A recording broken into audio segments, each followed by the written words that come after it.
Dear students, welcome back to our class. যে যেখান থেকে ভিডিওটি দেখছো সবাইকে স্বাগতম। আজকে আমরা এই ক্লাসে আনত তলের জন্য ঘর্ষণ বলের যে রাশিমালা সেটা আমরা দেখব। তোমরা সাধারণত অনুভূমিক তলের জন্য যে রাশিমালা সেটার সাথে তোমরা পরিচিত আছো, কিন্তু আনত তলের জন্য যে ঘর্ষণ বলের রাশিমালা এটা একটুখানি আপডেট লেভেলের এবং একটুখানি জটিল আছে। এই আনত তলের জন্য ঘর্ষণ বলের যে মেকানিজম এটা আমরা এই ক্লাসে আজকে পূর্ণাঙ্গ A to Z আলোচনা করব। তার আগে আমরা ঘর্ষণ বল এবং অনুভূমিক তলের জন্য যে ঘর্ষণ বল এটাকে একটু রিমাইন্ড করে দিতে চাই। যদি কারো এখানে সমস্যা থাকে তাহলে আগে এটা সমস্যাটা দূর হবে, তারপর আমরা আনত তলের জন্য যাব। তার কারণ অনুভূমিক তলের জন্য ঘর্ষণ বলের রাশিমালা যদি তোমরা এই বিষয়ে যদি তোমাদের পরিষ্কার ধারণা না থাকে তাহলে আনত তলের জন্য ঘর্ষণ বলের রাশিমালাটা তোমাদের কি হবে, বুঝতে অসুবিধা হবে। তো এটার জন্য আমরা আগে দেখি যে ঘর্ষণ বল জিনিসটা কি। তো আমরা জানি যে ঘর্ষণ বল হচ্ছে যখন দুটি বস্তু একটা আর একটার তলের সংস্পর্শে থেকে যেতে চায়, তখন দুই তলের যে আপেক্ষিক গতি আছে, অর্থাৎ দুই তলের মধ্যকার আপেক্ষিক গতির বিরুদ্ধে কি করে একটা বাধার সৃষ্টি হয়। আপেক্ষিক গতির বিরুদ্ধে একটা বাধাজনিত বল সৃষ্টি হয়, সেটাকেই বলা হচ্ছে কি ঘর্ষণ বল। তো এখানে আপেক্ষিক গতি বলা হচ্ছে কেন? অনেকে বলে যে গতির বিরুদ্ধে, বাট শুধু গতির বিরুদ্ধে না, এটা হচ্ছে আপেক্ষিক গতির বিরুদ্ধে বাধা সৃষ্টি করে। তো কখনো কখনো বস্তু কিন্তু আমরা অনেক সময় মনে করতে পারি যে ঘর্ষণ বল খুব সম্ভবত সবসময় বস্তুর মধ্যে বাধাই সৃষ্টি করে, গতির বিরুদ্ধেই সবসময় কাজ করে, বিষয়টা তা না। অনেক সময় ঘর্ষণ বলের কারণে কিন্তু বস্তু কি হয়, গতিশীলও হয়। সবসময় যে ঘর্ষণ বল বস্তুর গতিশীলতাটাকে বাধাগ্রস্ত করে, বিষয়টা তা না। বস্তু কখনো কখনো আপেক্ষিক গতির বিরুদ্ধে কাজ করার মাধ্যমে একটা বস্তুকে কি করে, গতিশীল করে। কিভাবে গতিশীল করে? যখন আমরা যদি এটা নিয়ে ছোট্ট একটা কথা বলবো জাস্ট, এইখানে যদি আমরা কি করি, একটা মার্বেল বা কোনো একটা পদার্থ রাখি, পদার্থ রাখার পর যদি আমরা এই পদার্থটাকে এই সামনের দিকে কি করি, টেনে নেই, তাহলে দেখবে এর সাথে সাথে কিন্তু এই বস্তুটাও কি এর সঙ্গে সঙ্গে চলে আসবে। কেন চলে আসবে? তো ও তো ওখানেই থাকতে পারতো, তার গতি স্থিতি জড়তার কারণে সে ওখানেই থেকে যেতে পারতো, কিন্তু সে কি করতেছে, ওই বস্তুটার সাথে সাথে চলে আসতেছে। কেন চলে আসতেছে? দেখো, এই গোলাকার বস্তুটা যদি এখানে স্টিল থাকতে চায় তার স্থিতি জড়তার কারণে, আর এই বস্তুটা যদি সামনের দিকে এগিয়ে আসে, তাহলে ওই স্থির বস্তু এবং এই গতিশীল বস্তুর মাঝখানে একটা আপেক্ষিক গতি তৈরি হবে। এই গতির বিরুদ্ধে ঘর্ষণ বল কাজ করবে। অর্থাৎ এই বস্তুটাকে সে এই দুই তলের মাঝখানে আপেক্ষিক ঘর্ষণটাকে বাধাগ্রস্ত করবে কে, এই ঘর্ষণ বল। যার ফলে কি হবে, এই তল আর এই বস্তুর তল, দুই বস্তুর তল একসাথে লেগে থাকবে, এবং এই ঘর্ষণ বলের কারণেই কি হবে, এই ব্লকটার সাথে এই গোলাকার বস্তুটাও কি হবে, সামনের দিকে এগিয়ে যাবে। তাহলে এখানে কিন্তু ঘর্ষণ বল কি করলো, একটা বস্তুর গতিকে বাধাগ্রস্ত করলো না, বরং একটা বস্তুকে কি করলো, তোমার গতিশীল করলো। বাট সে কিন্তু আসলে একটা গতির বিরুদ্ধে কাজ করছে, সেটা হচ্ছে আপেক্ষিক গতির বিরুদ্ধে কাজ করার ফলে এই বস্তুর মধ্যে সে একটা গতি সঞ্চার করছে। তখন এই বস্তু যদি এখানে স্থির থাকে আর এই বস্তুটা যদি সামনের দিকে এগিয়ে আসে, তাহলে এই দুই বস্তুর মাঝখানে একটা আপেক্ষিক গতি তৈরি হবে। আবার এই বস্তু এবং এই তলের মধ্যে যে ঘর্ষণ বলটা কাজ করছে, এটা কিন্তু আলটিমেটলি একটা বস্তুর গতির বিরুদ্ধেই কাজ করছে, বস্তুকে গতিশীল করে নাই, গতিশীল করতে সাহায্য করে নাই, বরং বাধা দিয়েছে। ঠিক আছে। আবার যখন কোনো একটা বস্তু কোনো একটা তলের উপর গতিশীল হয়, ঘূর্ণনশীল বস্তুর ক্ষেত্রে আমরা যদি দেখি যে একটা তলের উপর যখন একটা চাকা কি করে, এমনি ঘোরে, তখন কিন্তু এই চাকাটা সামনের দিকে এগিয়ে যায় শুধুমাত্র ঘর্ষণ বলের কারণেই। দেখো, এইখানে চাকাটা যদি ঘোরে তখন কি হবে, এই তলের সাথে এই চাকার তলের একটা কি হবে, আপেক্ষিক গতি তৈরি হবে। অর্থাৎ এই চাকাটা এই অক্ষটাকে কেন্দ্র করে এই তলের উপর কি করতে হবে, ডান থেকে বাম দিকে এমনি ঘুরতে থাকবে। যদি ঘুরতে থাকে তাহলে এই তল এবং চাকার তলের মধ্যে একটা আপেক্ষিক গতি তৈরি হবে, কিন্তু ঘর্ষণ এই আপেক্ষিক গতিটাকে বাধাগ্রস্ত করবে। ঘর্ষণ এই আপেক্ষিক গতিটাকে যখন বাধাগ্রস্ত করবে, তখন এই বস্তুর নিজের যে গতিশক্তি আছে তার কারণে সে সামনের দিকে এগিয়ে যাবে। তাহলে ঘর্ষণ বল একটা গতিকে বাধাগ্রস্ত করতে গিয়ে সে কিন্তু তার মধ্যে কি করলো, আর একটা গতির সঞ্চার করলো। তো এই জন্য ঘর্ষণ বল সবসময় গতির বিরুদ্ধে কাজ করে, বিষয়টা না। ঘর্ষণ বল সবসময় দুইটা তলের মধ্যে আপেক্ষিক গতির বিরুদ্ধে কাজ করে। এই আপেক্ষিক গতির বিরুদ্ধে কাজ করতে গিয়ে সে কখনো বস্তুকে গতিশীল করে, কখনো সে বস্তুর গতি থামিয়ে দেয়, এবং কখনো সে বস্তুর গতি থামিয়ে, এক ধরনের গতিকে থামিয়ে দিতে গিয়ে আর এক ধরনের গতির কি করে, উদ্ভব ঘটায়। ঠিক আছে। তো এইরকম হয়। তো আচ্ছা, যাই হোক, এখন আমরা দেখবো যে এই যেটাই করুক ঘর্ষণ বল, যাই করুক না কেন, সেখানে কি হবে, দুইটা বস্তু যখন সংস্পর্শে থেকে একটা বস্তুর উপর দিয়ে চলতে থাকবে, একটা বস্তুর উপর দিয়ে আর একটা বস্তু, তখন অবশ্যই তাদের আপেক্ষিক গতির বিরুদ্ধে একটা ওই দুই তলের মাঝখানে একটা বাধাজনিত বল তৈরি হবে। এই বলটা হচ্ছে ঘর্ষণ বল। এখন কথা হচ্ছে যে কতটুকু বল তৈরি হবে, একটা দুইটা তল যদি পরস্পরের সাথে সংযুক্ত থাকে কতটুকু ঘর্ষণ বল তৈরি হবে। আমরা জেনারেলি একটা অ্যাজাম্পশন করতে পারি, যেমন ধরো এই তলের উপর যদি এই বস্তু, এইখানে মনে করো এই বস্তুটা আছে, এই বস্তুর এমনিতে যদি আমরা টেনে নিতে চাই তাহলে ঘর্ষণ বলের কারণে আমাদের একটু কষ্ট হবে।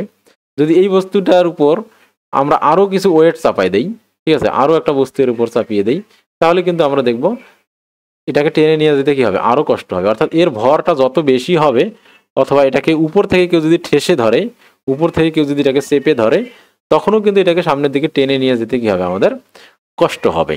ঠিক আছে, ডেফিনেটলি কষ্ট হবে। তাহলে আমরা জেনারেলি বলতে পারতেছি যে এই তলের যে বস্তুটাকে আমরা গতিশীল করব সেই বস্তুটার ওয়েট যত বেশি হবে, অথবা ওই বস্তুটা নিচের দিকে যত বেশি কি করবে, বল প্রয়োগ করবে, তত বেশি কি হবে, আমাদের টেনে নিয়ে যেতে কষ্ট হবে। জেনারেলি আমরা বলতে পারি যে তত বেশি কি হবে, ঘর্ষণ বল হয়তোবা জেনারেট হবে। ঠিক আছে, এখন তো তো এইখানে যে কনসেপ্টটা সেটা হচ্ছে যে আমরা জানি যে এই বস্তুর এই দিকে যদি সে এফ বল প্রয়োগ করে, বস্তুটা যদি কি করে, এফ বল প্রয়োগ করে, আর এই যে তলটা আছে, এই যে এই তলটা যদি এখানে স্থির থাকতে হয়, এই তলটা যদি স্থির থাকে এখানে, তাহলে এই তল কি করতে হবে, এই তলটাও এই বস্তুর উপর সম পরিমাণ কি করবে, রিয়াকশন উপরের দিকে দিতে হবে, যে আর সমান হবে এফ, যেহেতু অনুভূমিক বরাবর আছে। তাহলে এর উপর যদি এফ পরিমাণ বল কি পড়ে, তাহলে এই তলটা যদি স্থির থাকে, আমরা তো ধরেই নিচ্ছি যে এই যে তলের উপর দিয়ে বস্তুটা গতিশীল হবে সেই তলটা কি স্থির আছে। তো তলটা যখন স্থির থাকবে, তলটাকে স্থির থাকার জন্য এই বস্তুটাকে কি করতে হবে, সম পরিমাণ রিয়াকশন উপরের দিকে দিতে হবে। যদি না হয় তাহলে তো এরা কি হবে, হয় নিচের দিকে গতিশীল হবে অথবা উপরের দিকে গতিশীল হবে, যখন ইমব্যালেন্সড ফোর্স তৈরি হবে। তার মানে এখানে স্থির থাকার জন্য, ইকুইলিব্রিয়াম নিয়ে থাকার জন্য এখানে উভয় দিকের অ্যাকশন এবং রিয়াকশনটা কি হতে হবে, সমান হতে হবে। মূলত এই ঘর্ষণ বলটা নির্ভর করে এই তল কি পরিমাণ রিয়াকশন দিচ্ছে সেটার উপর। এই তল কি পরিমাণ রিয়াকশন দিচ্ছে এই বস্তুর উপর খারাপভাবে, সেটার উপর মূলত ঘর্ষণ বলটা নির্ভর করে। এখন একটা অনুভূমিক তলের কারণে, অনুভূমিক তলের ক্ষেত্রে বস্তু যে পরিমাণ নিচের দিকে বল প্রয়োগ করে, অর্থাৎ তলের উপর খারাপভাবে বস্তু যে পরিমাণ বল প্রয়োগ করে, বস্তুও ঠিক একই পরিমাণ রিয়াকশন দেয়। তাহলে এই ক্ষেত্রে বস্তুগুলো নিচের দিকে কি পরিমাণ বল প্রয়োগ করবে, তার ওজনের সমান। অর্থাৎ এই বস্তুটার ভর যদি হয় এম, তাহলে সে নিচের দিকে ডাব্লিউ ইজিক্যাল টু কি এম জি পরিমাণ বল প্রয়োগ করবে, ফলে তার রিয়াকশনও কত হবে, এম জি হবে। ঠিক আছে, তার রিয়াকশনও হবে এম জি। মূলত এই রিয়াকশনটা যতটুকু হবে, অর্থাৎ অ্যাকশন যত বেশি হবে রিয়াকশনও তত বেশি হবে, আর এই রিয়াকশনটা যত বেশি হবে, অর্থাৎ তল এই বস্তুর উপর যে পরিমাণ রিয়াকশন দিবে, যত বেশি রিয়াকশন দিতে পারবে, ঘর্ষণ বল তত বেশি তৈরি হবে। ঠিক আছে, তো এই জন্য বলতেছি দুটি নির্দিষ্ট প্রকৃতির তলের জন্য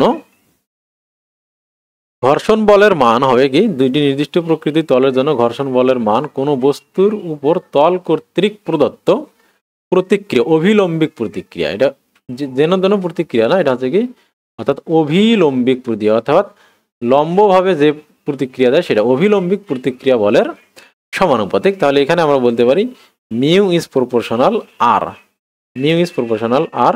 তাহলে মিউ সমান আমরা বলতে পারি কি, ঘর্ষণ বল ইজ প্রপোর্শনাল আর, ঘর্ষণ বল প্রপোর্শনাল কত, ঘর্ষণ বলটা হবে কি এই অভিলম্বিক প্রতিক্রিয়া বলের সমানুপাতিক। তাহলে আমরা ঘর্ষণ বল সমান বলতে পারবো, এখানে একটা সমানুপাতিক ধ্রুবক দিলাম আর। তাহলে এখানে অতএব তাহলে এইটাকে বলা হচ্ছে ঘর্ষণ গুণাঙ্ক, এই মিউটাকে বলা হচ্ছে কি ঘর্ষণ গুণাঙ্ক, এটাকে বলা হচ্ছে ঘর্ষণ গুণাঙ্ক। তাহলে ঘর্ষণ গুণাঙ্কের মান কত হবে, একক রিয়াকশনের জন্য, অর্থাৎ একটা নির্দিষ্ট তলের জন্য রিয়াকশন যদি কি হয় 1 নিউটন হয়, তাহলে ঘর্ষণ গুণাঙ্কটা হবে কার সমান, ওই ঘর্ষণ বলের সমান। ঠিক আছে, অর্থাৎ আমরা বলতে পারি যে কোনো একটা বস্তু যদি, কোনো একটা তল যদি কোনো বস্তুর উপর 1 নিউটন অভিলম্বিক প্রতিক্রিয়া বল তৈরি করে, তখন ওই দুই তলের মধ্যে যে ঘর্ষণ বল কাজ করবে সেটাই হচ্ছে কি ওই তলদ্বয়ের জন্য ঘর্ষণ গুণাঙ্ক। ঠিক আছে, তাহলে এখান থেকে তাহলে আমরা বলতে পারতেছি মিউ সমান কত, এফ ডিভাইডেড বাই আর।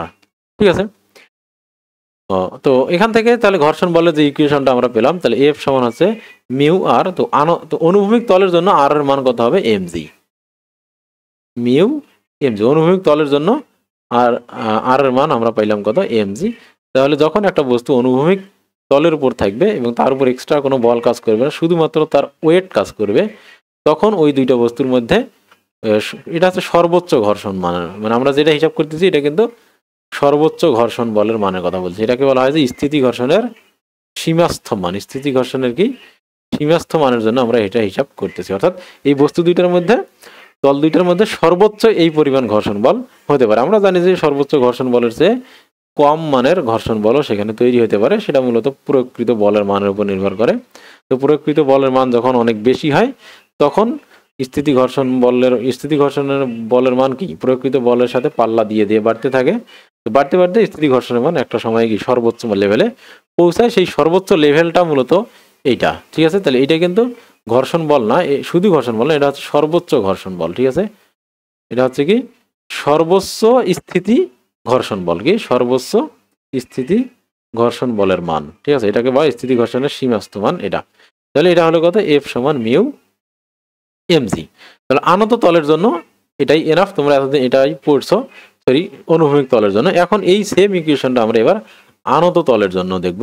তো এইরকম যদি এই চিত্রটা দেখো, এই চিত্রে কি আছে, এইরকম একটা তল কি আছে, আনত আছে, এ বি একটা তল, এ ডি একটা তল, এই তলটা কি আছে আনত অবস্থায় আছে, এবং এম ভরের একটা বস্তু এই আনত তলের উপর কি আছে অবস্থিত আছে। এবং অনুভূমিক হচ্ছে এ বিটা হচ্ছে কি, এটা হচ্ছে অনুভূমিক রেখা। তো অনুভূমিকের সাথে এ ডি একটা আনত তল আছে, তার উপর এম ভরের একটা বস্তু আছে। তো এই বস্তুটা যখন সামনের দিকে এগিয়ে যাবে বা আমরা সামনে বা পিছনে নিয়ে যেতে চাবো, তখন এই বস্তু এম ভরের বস্তু এবং তলের মধ্যে সর্বোচ্চ কি পরিমাণ ঘর্ষণ বল তৈরি হবে, এফ, সেটা আমরা কি করব বের করবো। আমরা বস্তুকে যদি এই দিকে টানি তাহলে ঘর্ষণ বল হবে কি উপরের দিকে। তো জেনারেলি বস্তু যদি নিজের ওয়েটে সামনের দিকে যায় তাহলে তার ঘর্ষণ বল এফ। এই ঘর্ষণ বলটা কতটুকু হবে সেটা আমরা হিসাব করতে চাই এখানে। তো এইটা হিসাব করার জন্য আমরা আগে যেটা দেখব, এখানে একটা জ্যামিতিক ক্যালকুলেশন আমি তোমাদের আগে পড়াই নেই, তাহলে এটা বুঝতে সুবিধা হবে। তো আমরা দেখেছি যে তলের সাথে অনুভূমিকের সাথে এই তলের অ্যাঙ্গেল হচ্ছে কত, থিটা ডিগ্রি। তো থিটা ডিগ্রি যদি হয় তাহলে এখন দেখো আমরা, আচ্ছা এখানে দেখো আমরা বলেছি কি বস্তুর উপর ঘর্ষণ বল কিসের উপর নির্ভর করে, ঘর্ষণ বল নির্ভর করে, দেখো ঘর্ষণ বল নির্ভর করে এই যে বস্তুর উপর তল কর্তৃক প্রদত্ত অভিলম্বিক প্রতিক্রিয়া বল, বস্তুর উপর তল কর্তৃক প্রযুক্ত অভিলম্বিক প্রতিক্রিয়া বল। তাহলে তলের উপর কি হইতে হবে, তলটা বস্তুর উপর লম্বভাবে যে বল প্রয়োগ করে, অর্থাৎ এটা যদি তল হয় তাহলে তল লম্ব বরাবর, এই দেখো এটা হচ্ছে কি লম্ব বরাবর যে বলটা প্রয়োগ করবে বস্তুর উপর, তাহলে লম্বভাবে এই যে প্রতিক্রিয়া বলটা যেটা তৈরি করবে সেটা হচ্ছে আর। এখন এই তলটা লম্ব বরাবর, তল নিজের উপর লম্ব বরাবর বস্তুর উপর যে বল প্রয়োগ করবে সেটা হচ্ছে অভিলম্বিক প্রতিক্রিয়া, এটা হচ্ছে অভিলম্বিক প্রতিক্রিয়া, ঠিক আছে। এই অভিলম্বিক প্রতিক্রিয়াটা আসলে কতটুকু হবে, এই অভিলম্বিক প্রতিক্রিয়াটা আসলে কতটুকু হবে, তো যতটুকু এই বস্তু তলের উপর লম্বভাবে বল প্রয়োগ করবে, তাহলে বস্তু তলের উপর লম্বভাবে প্রয়োগ করবে কতটুকু, এইটা, তাই না।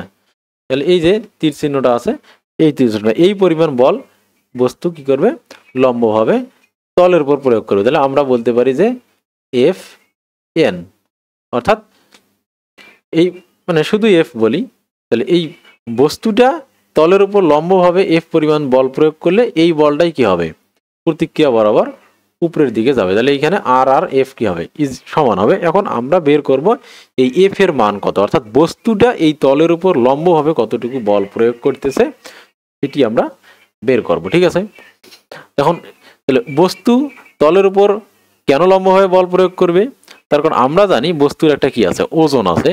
তো বস্তুর ওজন সবসময় তল থেকে খাড়া নিচের দিকে কাজ করে, এই যে এইটা, তাহলে বস্তুর ওজন সবসময় কি করবে খাড়া নিচের দিকে কাজ করবে। এই যে এটা কত হবে বস্তুর ওজন W is equal to M G, এটা কোন দিকে কাজ করতেছে খাড়া নিচের দিকে কাজ করতেছে, ঠিক আছে। তাহলে এটা হচ্ছে খাড়া নিচের দিকে ডাব্লিউ ডিরেকশন, আর এটা হচ্ছে তলের উপর আমরা একটা কি করেছি লম্ব এঁকেছি, তলের উপর আমরা এই লম্বটা এঁকেছি। তাহলে আর তাহলে এই যে ওজন, এই ওজনটা এখানে দুই ভাগে ভাগ হবে। একটা ভাগের কারণে সে কি করবে, এই সামনের দিকে যাবে, ঠিক আছে।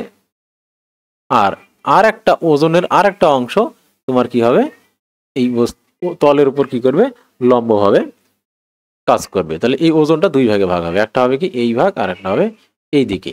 তাহলে তাহলে ওজনের দুইটা ভাগ, তাহলে এটা হচ্ছে কতটুকু ওজনের, এখানে কতটুকু অংশ যাবে, এখানে কতটুকু অংশ যাবে। তো এইটাকে হিসাব করার জন্য আমরা এখানে একটা জ্যামিতি এঁকে দিয়েছি। দেখো আমরা জানি, বলেছি যে এখানে ভূমি এবং এই আনত তলের মধ্যবর্তী অ্যাঙ্গেল হচ্ছে থিটা। তাহলে এইখানে যে ওজন যে খাড়া লম্বভাবে কাজ করতেছে এবং ওজনের যে ওজন, এই ওজনটা তলের উপর লম্বভাবে যে প্রতিক্রিয়াটা দিচ্ছে এফ, এই দুইটার অন্তর্ভুক্ত কোণও হবে কি এই কোণের মতো করে থিটা। এখন এই কোণটা কিভাবে থিটা হলো সেটা বোঝার জন্য আমরা এই পাশের চিত্রটা এঁকেছি। দেখো এখানে এ বি তল এঁকেছি, এখানে এ বি ভূমি, এডি হচ্ছে কি তল। তো এই তলের উপর দেখো আমরা এই যে লম্ব এঁকেছি, এই যে ওজন তো খাড়া কি করছে, নিচে দিয়ে কাজ করছে, তাহলে এই লম্বটা আমরা আঁকলাম এখানে, ঠিক আছে। এটা হচ্ছে খাড়া লম্ব। আর তলের উপর খাড়া আর একটা লম্বকে আমরা এঁকেছি, যে ওজনটা কি করবে এই সবুজ রেখা এই বরাবর কাজ করবে। এখন তাই যদি হয়, দেখো এখানে যেহেতু আমরা লম্ব এঁকেছি, তাহলে এই কোণটা কত ডিগ্রি হবে, এই কোণটা হবে 90 ডিগ্রি, এই কোণটা 90 ডিগ্রি হবে। তো এটা যদি 90 ডিগ্রি হয়, তাহলে এ ও, দেখো এ ও সি ত্রিভুজে, একটা ত্রিভুজের তিন কোণের সমষ্টি 90 ডিগ্রি, একটা ত্রিভুজের তিন কোণের সমষ্টি 90 ডিগ্রি যদি হয়, তাহলে ত্রিভুজ এ ও সিতে, ত্রিভুজ এ ও সিতে কি হবে, এই কোণটা 90 ডিগ্রি। তাহলে বাকি যে দুইটা কোণ আছে সেই দুইটা কোণ মিলে কত ডিগ্রি হবে, 90 ডিগ্রি। অর্থাৎ থিটা প্লাস আলফা সমান কত ডিগ্রি হবে, 90 ডিগ্রি হবে। এই যে থিটা আর এই যে আলফা মিলে কত ডিগ্রি হবে, 90 ডিগ্রি হবে ডেফিনেটলি। এখন দেখো এইটা বিপ্রতীপ কোণ, এই কোণ আর এই কোণ হচ্ছে কি বিপ্রতীপ, তার কারণ কি এটা সোজাই দিকে গেছে, সোজাই দিকে, তাহলে এটা যদি আলফা হয় তাহলে এটাও কি হবে, আলফা হবে, ঠিক আছে। তাহলে এই দুইটা যদি আলফা হয়, তাহলে আমরা এখন এই দিকে দেখি। দেখো এই যে এডি তলের উপর কিন্তু এই কোণটা কত ডিগ্রি, 90 ডিগ্রি, তার মানে এটা এডি তলের উপর এফ বিটা লম্ব আঁকা হয়েছে। যখন আমরা লম্ব এঁকেছি তখন এই কোণটা কত ডিগ্রি হয়েছে, 90 ডিগ্রি হয়েছে। এই দুইটা যদি 90 ডিগ্রি হয়, তার মধ্যে এটা যদি আলফা হয়, তাহলে স্বাভাবিকভাবে এই পাশেরটা কি হবে, থিটা হবে, তখন আলফা এবং থিটা মিলেই তো কি 90 ডিগ্রি, ঠিক আছে। তাহলে এই কোণটা পাইলাম আমরা 90 ডিগ্রি। তাহলে এফ ও ই সমান যদি 90 ডিগ্রি হয়, তাহলে এফ ও ই এর বিপ্রতীপ কোণ আবার কোনটা, এইটা বিওসি, এই কোণটা। তাহলে এটা যদি থিটা হয়, তাহলে এই কোণটা হবে কি থিটা। তাহলে আমরা এই যে কোণটা, এই কোণটা যে থিটা, সেটা আমরা আশা করি বুঝতে পারলাম এটা কিভাবে থিটা হলো। আচ্ছা ওকে, ভালো কথা। এখন দেখো আমরা তোমার এখন দেখবো যে একটা, এই জিনিসটা তোমাদের এসএসসি লেভেলে নাই, একটু হাই থট, তারপরেও একটু বলি যে এইরকম যখন একটা কি হয় অতিভুজ হয়, তাহলে এইখানে যদি তোমার এই অংশটা, এই অতিভুজের এই অংশটা যদি মনে করো এটার মান হচ্ছে কত এক্স, তাহলে এখানে দেখো, আচ্ছা ঠিক আছে, এটা হচ্ছে এক্স, আর এটা যদি হয় থিটা, এটা যদি হয় থিটা, তাহলে আমরা জানি যে এই যে ভূমি, এটা হচ্ছে মনে করো, আচ্ছা এটা এক্স না, মনে করো যে এটা জেড, আর এইটা হচ্ছে ভূমিটা হচ্ছে এক্স আর লম্বটা হচ্ছে ওয়াই। তাহলে আমরা এখানে কি লিখতে পারবো, ভূমিটা যদি আমরা এইটার সাপেক্ষে বের করতে চাই, অর্থাৎ অতিভুজের সাথে যদি আমরা ভূমির কানেকশন করতে চাই, তাহলে ভূমি সমান হবে কি অতিভুজ ইন্টু কস থিটা।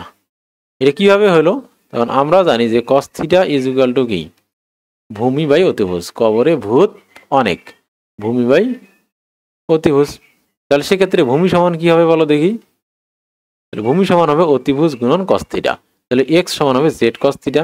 একইভাবে আমরা সাইন থিটা সমান জানি লম্ব বাই অতিভুজ, সাইন থিটা সমান আমরা কি জানি, সাইন থিটা সমান আমরা জানি লম্ব বাই অতিভুজ। তাহলে লম্ব সমান কত হবে বলো দেখি, লম্ব সমান হবে অতিভুজ সাইন থিটা, অতিভুজ ইন্টু সাইন থিটা। সেক্ষেত্রে আমরা ওয়াই সমান বলতে পারবো কি জেড সাইন থিটা, ঠিক আছে। তাহলে এখন তো এই জিনিসটা, এখন ওয়াইটা যদি এখানে না থাকে, এখন আমরা যদি কি করি, এইখানে যদি এইভাবে যদি টেনে দেই, তাহলে এখানে এটা যদি ওয়াই হয়, তাহলে এটাও কি হবে ওয়াই হবে। তার মানে আমরা যদি কি করি, এইরকম একটা জিনিস, তাহলে এর অতিভুজ এই যে এইটা হচ্ছে তোমার এটা হচ্ছে এই মাঝখানে যেটা এটা যদি কি হয় আর হয় উদাহরণ হিসাবে, বা এটা যদি ডাব্লিউ হয়, এটা যদি কি হয় ডাব্লিউ হয়, আর ডাব্লিউর সাথে এইটা যদি থিটা কোণ হয়, তাহলে থিটা সংলগ্ন যেটা সেটা হচ্ছে কি ভূমি।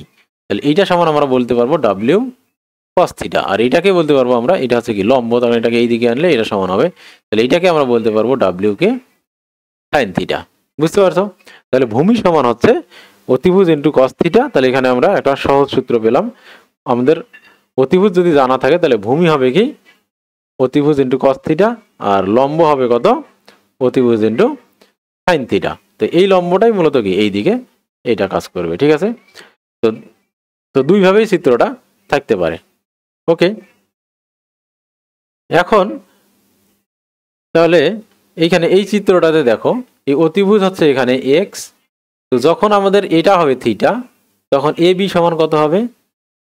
এ বি সমান আমরা লিখতে পারবো এক্স কস থিটা, আর এসি সমান আমরা লিখতে পারবো কি এক্স সাইন থিটা। ঠিক আছে? এবার এইটাকে থিটা না ধরি, এবার যে আলফার সাপেক্ষে আমরা ধরি, তাহলে এবার ভূমি হবে কোনটা?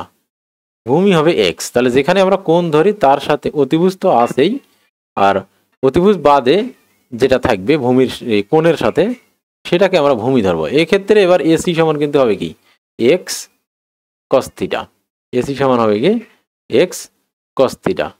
এখানে এসি ছিল, এখানে তাহলে যখন এই থিটা আছে তখন এসে এসি এক্স সাইন থিটা, যখন এই আলফা ধরতেছি তখন হবে এক্স কস আলফা। ঠিক আছে? তখন এটা এক্স কস আলফা হয়ে যাচ্ছে, তার কারণ ওইটাই হচ্ছে কি তখন ভূমি। আর এ বি তখন এ বি সমান হবে কি এক্স সাইন আলফা। তাহলে এখানে আমরা কোনটাকে অ্যাঙ্গেল ধরতেছি এটা গুরুত্বপূর্ণ। অ্যাঙ্গেলের সাথে যেটা লাগানো থাকবে অতিভুজ বাদে যে বাহুটা সেটা সবসময় কি হবে ভূমি হবে। আর তাহলে ভূমি সমান হচ্ছে অতিভুজ কস থিটা। তো এটা যদি হয় তাহলে এই সেম জিনিসটা এখন আমরা কোথায় করব? এই জায়গায় অ্যাপ্লাই করব। তাহলে এইটা হচ্ছে মাঝখানে অতিভুজ আকারে আছে, তাহলে এইটা হচ্ছে ওজন ডাব্লিউ, তাহলে এইটা হচ্ছে কি তাহলে এই যে এইখানে অ্যাঙ্গেল আছে, তাহলে এইটা ভূমি, তাহলে এই অংশটা কি এটার সাথে অ্যাঙ্গেল আছে, এটার সাথে কি আছে অ্যাঙ্গেল আছে, তাহলে এই বরাবর হবে কি এফ সমান হবে কি ডাব্লিউ কস থিটা হবে। ঠিক আছে? আর এইটা আছে কি লম্ব বরাবর আছে, তাহলে এইটা হবে কি ডাব্লিউ সাইন থিটা হবে। ঠিক আছে? বুঝতে পারছো বিষয়টা? যদি এই ত্রিভুজটা ছিল কেমন সোজা, আর এই ত্রিভুজটা একটুখানি বাঁকা, তাহলে আমরা বোঝার সুবিধার্থে যদি কি করি এইভাবে আঁকি। ঠিক আছে?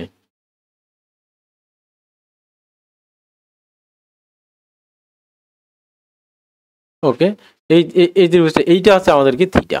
দেখো এটা হচ্ছে আমাদের একটুখানি এটা বেশি বাঁকা করে ফেলছি আমি, এটা হচ্ছে কি থিটা। এই যে এইটাকে যদি আমি যোগ করে দেই, এখানে যদি এটা কি করি যোগ করে দেই, ঠিক আছে, তাহলে এটা হচ্ছে থিটা, আর এটা হচ্ছে কি খাড়া নিচের দিকে, এইটা খাড়া নিচের দিকে আঁকতে হবে, তাহলেই হবে। এই যে খাড়া নিচের দিকে আঁকলাম, ঠিক আছে, আর এইটাকে এমনি যোগ করে দিলাম। এবার হয়তো তোমরা বুঝতে পারবা এই ছবিটা এইরকম। তাহলে এই যে এই নিচেরটা হচ্ছে কত ডাব্লিউ, আর এটা হচ্ছে তাহলে এটা থিটা, তাহলে এটা ভূমি হবে কি ডাব্লিউ কস থিটা, আর এটা হচ্ছে কি লম্ব, এটা লম্বটা হবে ডাব্লিউ সাইন থিটা। আর এই লম্বটাই তো এখানে আমরা কি করতে পারি, তাহলে এটাকে যদি আমি এই রকম করি তাহলে দেখো এইটা হয়ে যাবে কি, তাহলে এবার এইটা কি ডাব্লিউ কস থিটা, তাহলে এইটা আর এটা সমান, আর এইটা আর এইটা সমান। ঠিক আছে? ডাব্লিউ সাইন থিটা, তাহলে এইদিকে এইটা যদি ডাব্লিউ সাইন থিটা হয় তাহলে এটাও কি হবে ডাব্লিউ সাইন থিটা হবে। ঠিক আছে? তাহলে এইভাবে উপাংশ সূত্রগুলো তোমার ইন্টারমিডিয়েটে ভেক্টরের অঙ্ক একটা অধ্যায় পুরো ভেক্টর আছে, ওখানে এই জিনিসগুলো আরো মানে এইভাবে আলোচনা করা আছে, তো ওখানে গেলে হয়তো আরো একটু পরিষ্কার হবে। তো আমরা দেখলাম যে বস্তুর যে ওজন আছে খাড়া নিচের দিকে কাজ করতেছে, সেটা আনত তলের উপর দুই ভাগে ভাগ হচ্ছে। একটা এই ডাব্লিউ কস থিটা অংশটা এই তলের উপর লম্বভাবে কাজ করতেছে, আর ডাব্লিউ সাইন থিটা অংশটা তলের উপর অনুভূমিকভাবে কাজ করতেছে।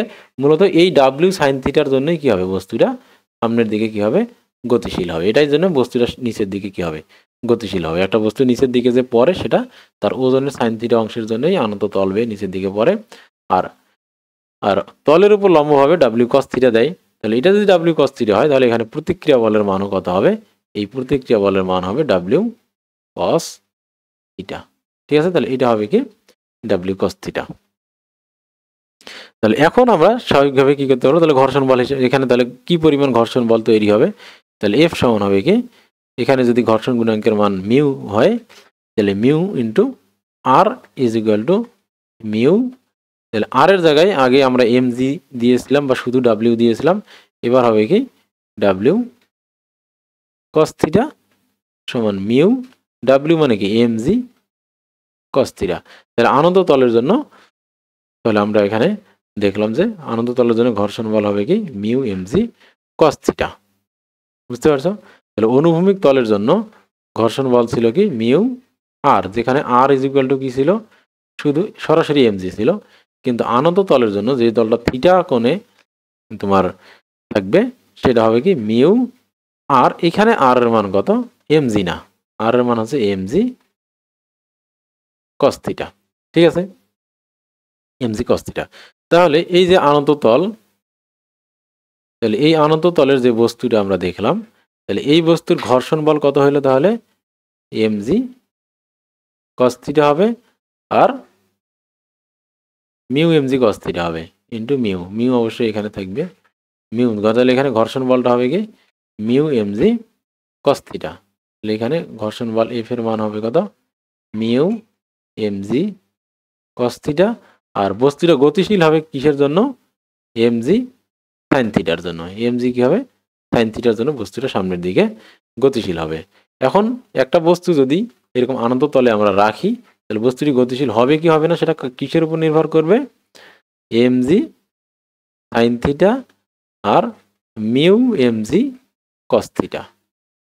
এই দুইটা মানের মধ্যে যদি এই মানটা বড় হয় তাহলে বস্তুটা কি হবে গতিশীল হবে, আর যদি কি হয় বড় না হয়ে ছোট অথবা সমান হয়, ছোট অথবা সমান হয় তাহলে কি হবে না বস্তুটি গতিশীল হবে না, যদি সমান হয় তাহলে গতিশীল হওয়ার উপক্রম হবে, জাস্ট আর একটুখানি সামান্য একটু কিছু কোনো এক দিক থেকে উপর দিক থেকে একটুখানি ধাক্কা পেলে কি হবে সে গতিশীল হবে, বুঝতে পারছো? আর যদি ছোট হয় তাহলে তো গতিশীল হবেই না। তাহলে এটা হচ্ছে কি ঘর্ষণ বলের সর্বোচ্চ মান, এটা হচ্ছে কি ঘর্ষণ বলের সর্বোচ্চ মান আনত তলের জন্য। আর একটা বস্তু গতিশীল হবে কি হবে না সেটা এই দুইটা জিনিসের উপর নির্ভর করবে, ঠিক আছে? তাহলে এখন তোমরা তোমাদের পরীক্ষায় যে অঙ্কটা আছে সেটা এই কনসেপ্ট ব্যবহার করে তোমরা বলতে পারবা যে বস্তুটি আসলে গতিশীল হবে কি হবে না।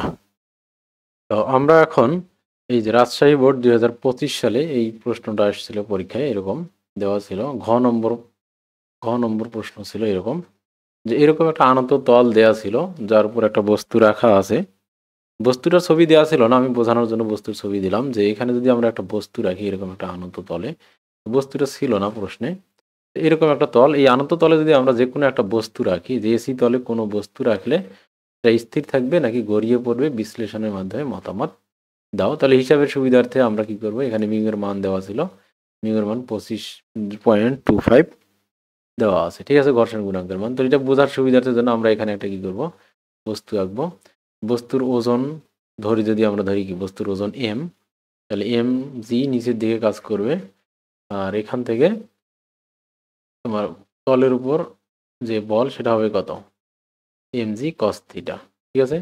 তাহলে রিয়াকশনও এখান থেকে কত হবে উপরের দিকে, রিয়াকশন হবে এম জি কস থিটাই হবে রিয়াকশন, ঠিক আছে? আর সমান এম জি কস থিটা হবে, আর বস্তুটা এইদিকে আসবে তার ওয়েটের কোন অংশের কারণে ডাব্লিউ সাইন থিটা অথবা এম জি সাইন থিটা, ঠিক আছে? এম জি সাইন থিটার কারণে সে নিচের দিকে আসবে। তো আমরা যদি এখানে এম জি না লিখে ডাব্লিউ লিখতাম তাহলে আচ্ছা হলো এম জি, ঠিক আছে? এম জি নিচের দিকে কাজ করবে খাড়া, আর এটা যদি 15 ডিগ্রি হয় তাহলে এটা কত হবে 15 ডিগ্রি হবে, তো থিটার মান 15 ডিগ্রি, ঠিক আছে? আমরা তাহলে এখন দেখো আমরা একটু আগে পড়েছি যে বস্তুটি গতিশীল হবে কি হবে না সেটা নির্ভর করবে মেনলি কার উপর, এই এম জি সাইন থিটা আর mu M G cos theta, তাহলে এই জিনিসটার উপর কি করবে নির্ভর করবে বস্তুটা গতিশীল হবে কি হবে না। আচ্ছা যাই হোক, তাহলে আমরা এখানে দেখি আমরা এখানে কি লিখব, আমরা 1 নম্বর প্রথমে আমরা লিখব যে বস্তুটির যে ওজন দুটি উপাংশে বিভক্ত হয়ে যাবে একটা অনুভূমিক, তাহলে বস্তুর ওজনের, তাহলে আমরা জানি এখানে লিখব যে বস্তুর ওজনের mg sin থিটা অংশের জন্য বস্তু তল বরাবর গড়িয়ে যাবে। তল বরাবর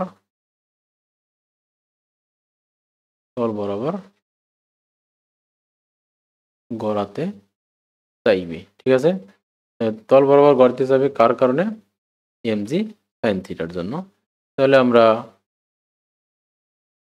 এটা বের করি। এটাকে যদি আমরা f1 ধরি তাহলে হবে কি mgর মান আমরা জানি না, ওটা বসানোর দরকার নাই।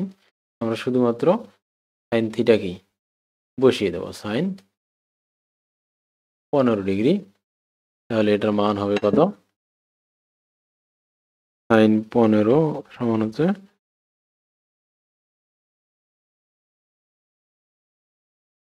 সেটা হবে 0.26 mg। তো আমরা mgর মান বসালাম না, 0.26 mg হবে। তাহলে এত নিউটন হবে কি এই তল বরাবর, আনত তল বরাবর এই বলে কি হবে? সামনের দিকে সে গড়াবে। আবার গতির বিরুদ্ধে যে ঘর্ষণ বল, এরপর আমরা লিখব যে তল বরাবর ঘর্ষণ বল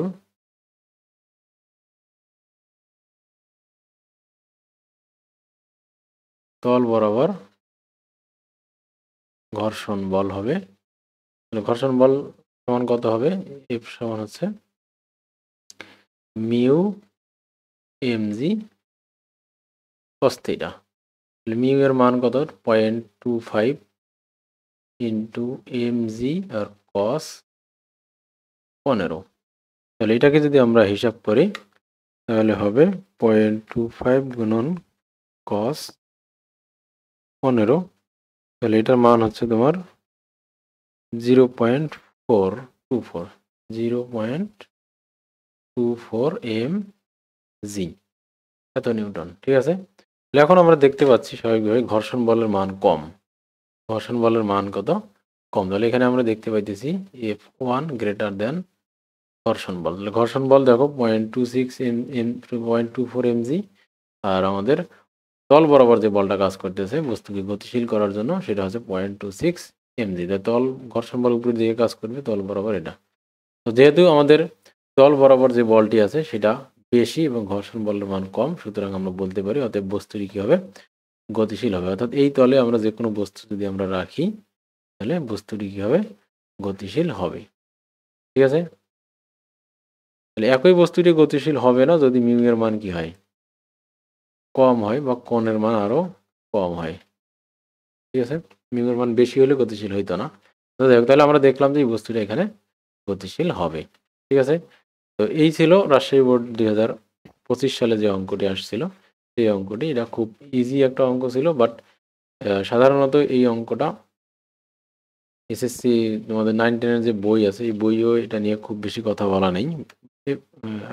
আলটিমেটলি এটা নিয়ে কোনো কথাই নাই, আনত তল তারপরও দিয়েছে। তো এখন আশা করি তোমরা এটা বুঝতে পারছো যে এটা খুব কঠিন না, এটা খুব ইজি একটা অঙ্ক।